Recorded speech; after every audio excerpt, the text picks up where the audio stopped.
Apa yang ada di pikiran kalian kalau tersebut kata Jaksel? Tempat nongkrong, hal-hal fancy, culture, or hal-hal ngetrend? Anything tentang Jaksel yang which is literally. Tapi di balik semua itu, Jaksel itu tuh sebenarnya wilayah yang tingkat keberagamannya tinggi banget. Masyarakat dengan latar etnis, budaya, suku, maupun agama itu lengkap tahu di Jaksel. Nah, keberagaman itu bisa jadi keren banget. Tapi di sisi lain juga butuh pengelolaan yang ekstra pastinya biar harmoni sosial itu tetap terjaga. Makanya di sini kita tertarik buat mengenal lebih lanjut apa itu Kesbangpol dan ormas-ormas yang ada di dalamnya. Secara spesifik sih kita ngebahas fokus pelayanan Kesbangpol terhadap 3 forum penting, yaitu FPK, FKDM, dan FKUB. 3 forum ini tuh mereka bisa dibilang binaan dari Kesbangpol dan juga bisa dibilang garda terdepan lah ya dari bukan dari tapi buat menjaga harmoni sosial yang ada di Jakarta Selatan. Nah, yang kita pengen tahu itu gimana sih secara langsung cara birokrasinya di lapangan, terus gimana koordinasinya sampai gimana cara mereka buat ngebangun kemitraan bareng masyarakat demi menjaga lingkungan yang aman, harmonis dan inklusif. Nah, nggak usah pakai lama, langsung aja kali ya kita dengerin wawancara bersama Kesbangpol. Bentuk dukungan apa saja yang diberikan oleh Kesbangpol SPK dalam memfasilitasi kelancaran tugas Kesbangpol gitu untuk menjaga stabilitas kerukunan pendorongan kebangsaan gitu. Apakah misalnya dalam bentuk dukungan koordinasi, dialog kebangsaan dan lain sebagainya, dan seberapa sering dukungan ini diberi dan seberapa lancar koordinasi yang diberikan. Terkait dukungan, pertama anggaran, tadi udah dijelasin, nggak diulangin ya. Berarti dukungan nomor 1 tuh. Terus kedua diakuin sama tadi bapak-bapak dari FPK, FKDM, FKUB, mereka bersyukur banget dikasih Pak Kasuban apa? Ruangan sekretariat. Itu bentuk dukungan dari Kesbang salah satunya. Ya mereka bilang kan tadi, kita nggak akan mungkin dapet ruang sekretariat dan berkumpul begitu kalau nggak diusahakan sama Kesbangpol. Itu yang mengusahakan. Gitu ya Ade ya. Kalau masalah koordinasi seperti tadi iya itu kita menganggarkan walaupun sekarang tadi udah dibahas di awal tadi sama Bu Arnella banyak efisiensi dan sebagainya. Kalau terkait honor yang rutin bulanan tidak termasuk efisiensi, alhamdulillah masih ada. Terus juga rapat koordinasi juga difasilitasi, itu yang rutin-rutin. Nah kalau yang tadi kita bahas masalah konflik ya sama, berarti koordinasinya pokoknya sinkron dengan apa yang tadi Bu Arnella sampaikan, Pak Rahadi sampaikan, sama Pak Omar Hasan sampaikan, itu sama kayak gitu. Jadi intinya kita sampai bilang Pak Omar Hasan tadi berapa sinergi kita aja nggak 100%, 115% gitu. Jadi bener lah kayak gitu.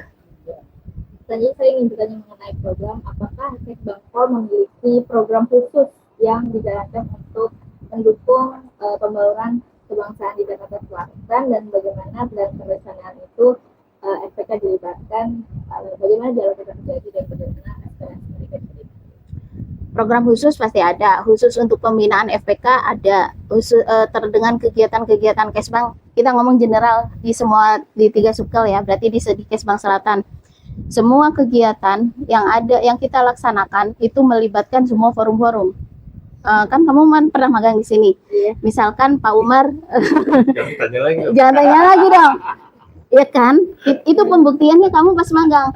Nggak tahu di tempat lain kan kamu Kesbang Jaktim, provinsi gitu ya. Kalau kita di selatan, Kesbang. Kenapa memilih selatan? Katanya karena cuma selatan yang repot banget dari cerita ini lah, yang lain santai-santai aja, makanya tertarik untuk wawancara kita. Yang lain nggak ada kerjaan. Gitu. Tapi kalau kita lihat dari Novi sendiri itu setiap hari pasti ada. Iya, emang kita so sibuk. Orang datang rapi, pulang berantakan. Tapi kemarin juga dapat apresiasi dari Kapolri kita juga. Wah serius? Iya. Gak perlu traktor. Iya lanjut gitu ya deh ya. Iya. Karena direkam nih. Jadi kita lanjut ya. Iya. Tadi contohnya satu aja kayak misalkan Pak Umar ada kegiatan tawuran gitu. Yang diundang kan nggak cuma tokoh masyarakat. Misalkan dia sasarannya tokoh masyarakat gitu. Tokoh masyarakat diundang, tokoh agama diundang, perwakilan FKUB ada, FPK walaupun 3 orang 2 orang ada, itu semua kita rangkul. Setiap kegiatan yang berbeda, apalagi FPK di bawah binaan ideologi Wasbang itu tadi berarti kan ada kegiatan terkait wawasan kebangsaan udah pasti. Kalau memang sasarannya gender, berarti saya duluin dulu wanita-wanita atau yang ada di FPK gitu. Jadi mereka adalah ibaratnya selain tadi kamu menanyakan apa sih yang sudah dilaksanakan Kesbang untuk membina, membimbing gitu ya. Salah satunya dilibatkan sama hal-hal tersebut. Itu barusan yang saya sampaikan yang ada anggarannya, yang nggak ada anggaran banyak. Banyak kayak misalkan kerja bakti, ada arahan dari SSekda kayak waktu itu harus kerja bakti. Orang lain kan yang kerja bakti ya udah Kesbang aja, kita enggak. Kita mah pengennya semua ikut repot, ikut capek. Nggak kita doang yang capek gitu kan, Pak. Jadi FPK, FKUB, FKDM kita ajak. Jadi gitu. HBKB, Hari Bebas Kendaraan, kalau kalian nyebutnya Car Free Day ya biasanya. Nah itu FPK bikin stand, difasilitasi sama Kesbang, mendapat tempat, terus di sana mereka buat stand gitu, apa sih, sebelah BPBD. Sebelah BPBD, nah apa yang dia pamerkan? Baju-baju daerah. Terus ada background terkait dengan forum pembauran sambil memperkenalkan ke masyarakat. Nanti ada boleh anak-anak, boleh orang dewasa, siapapun semua terbuka.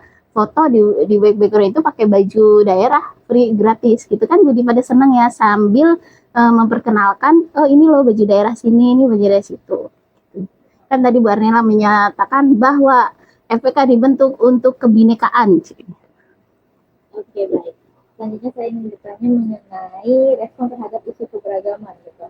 Bagaimana Kesbang memandang atau bagaimana Kesbang merangkul FPK untuk terlibat dalam penanganan isu keberagaman atau potensi konflik di wilayah Jakarta Selatan? Apakah komunikasi berjalan efektif gitu, dan mungkin inti pertanyaannya adalah seberapa nyata peran Kesbang dalam menangani isu keberagaman atau potensi konflik sosial di Jakarta Selatan?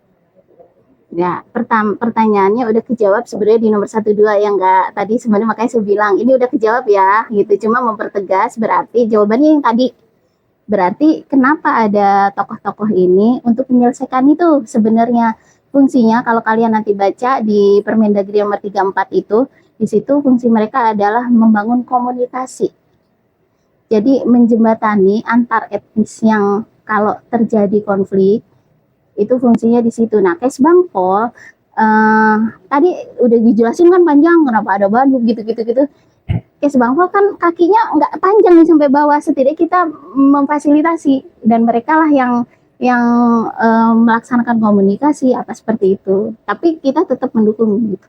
Itu yang Haji Kaas tuh bagaimana? Udah, abis ini Pak Umar.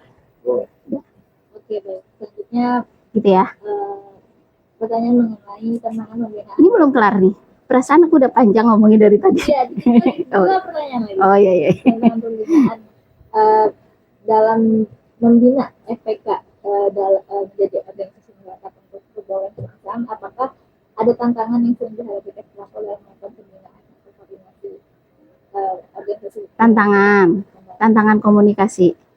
Kita kalau ngobrol, kan saya tadi udah bilang di Kesbang ini dari mulai adik-adik Paskibra yang Duta Pancasila sampai ke FPK, terus tokoh agama tadi FKUB.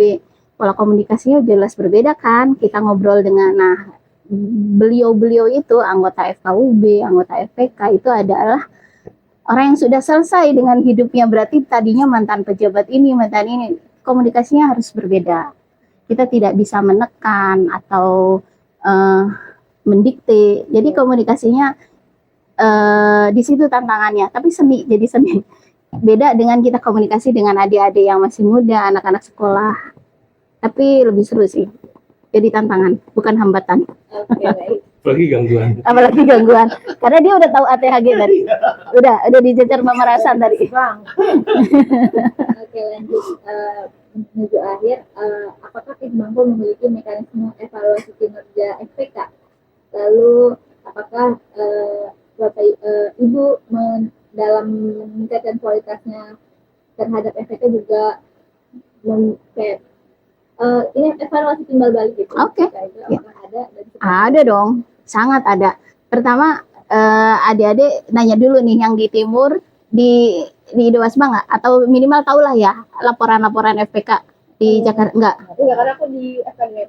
FKDM. Oke, FKDM bandingin FKDM nih, gitu ya nanti ya. Sama yang di provinsi kamu di bidang apa? Nah, minimal tetanggaan sama kewaspadaan kali aja nge. Di selatan laporannya aja tebal-tebal segini dan beneran mereka yang bikin. Itu hardcover.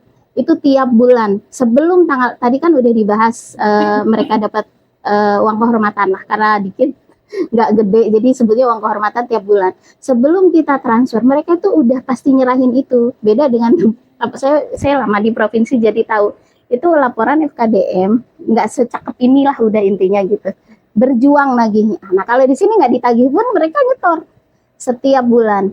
Nah kalau per individu masing-masing FPK-nya kan pasti nanti biar nggak irian itu ada targetnya, minimal mereka berkegiatan terkait dengan pembauran ini dalam 1 bulan itu ada 4 minimal, tapi faktanya yang dilaporkan satu orang ada 20, 15. Jadi mereka aktif sekali gitu loh. Jaksel kayaknya ya tadi kan udah sombong para hadinya, jadi kayaknya kita kasih nggak usah. Begitupun FKDM dan FKUB sebenarnya semua sama. Udah sombong duluan. Sombong duluan, jadi kita ngelengkapin doang ini. Gitu. Nanti Bang Umar yang nyombong lagi. Satu lagi. Jadi jangan kasih kesempatan kita kasih banyak untuk sombong. Jadi beneran ada aturannya nih gitu. Silakan untuk sombong. Gitu. Jadi laporan-laporan itu terdiri dari orang-orang tadi, personalnya masing-masing anggota dikumpulin. Nanti kamu bisa lihat, bisa difoto laporannya. Oke, siap. Nah, pasti beda dengan yang lain, yakin. Oke, sebagai penutup, kami ingin memberikan untuk Ibu, apakah menyampaikan apakah ada tambahan atau harapan ke depannya terhadap dukungan FPK dan pembawaan kebangsaan di Jawa Selatan atau hal lain yang ingin disampaikan mengenai Harapannya FPK ini ke depannya beneran sesuai yang kita mau nih ke depannya, sesuai tadi yang di Permendagri 34 tugas fungsinya.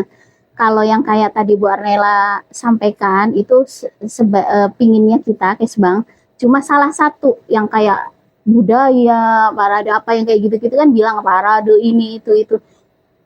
Itu kalau bisa nomor 2, nomor 3 deh. Yang pertama adalah yaitu menangani konflik etnis, menjembatani fasilitas gitu. Jadi lebih sesuai dengan tugas pokok dan fungsinya gitu. Intinya gitu. Tapi harapan kita untuk keseluruhan di Jakarta Selatan konflik etnis sebaiknya berkurang atau kalau bisa nggak ada. Asik-asik aja gitu harusnya. Gitu deh. Nah, gimana wawancara tadi? Kita jadi dapat gambaran nyata kalau birokrasi di lapangan itu nggak semata-mata soal kertas dan dokumen aja. Lewat FPK, FKDM, dan FKUB, Kesbangpol Jakarta sendiri benar-benar nunjukin gimana caranya ngebangun jembatan komunikasi yang harmonis antar etnis maupun umat beragama. Semua itu dilakukan demi satu tujuan, biar potensi konflik bisa terus ditekan, harmoni sosial terjaga, dan seluruh warga Jakarta Selatan bisa terus hidup berdampingan dengan asik. Nah, aku juga mau say thanks ke Kesbangpol, FPK, FKDM, dan FKUB. Aku dan kelompokku sih, lebih tepatnya, atas kesempatan wawancara kali ini. Dan itu aja. Enjoy the video. Thank you semuanya.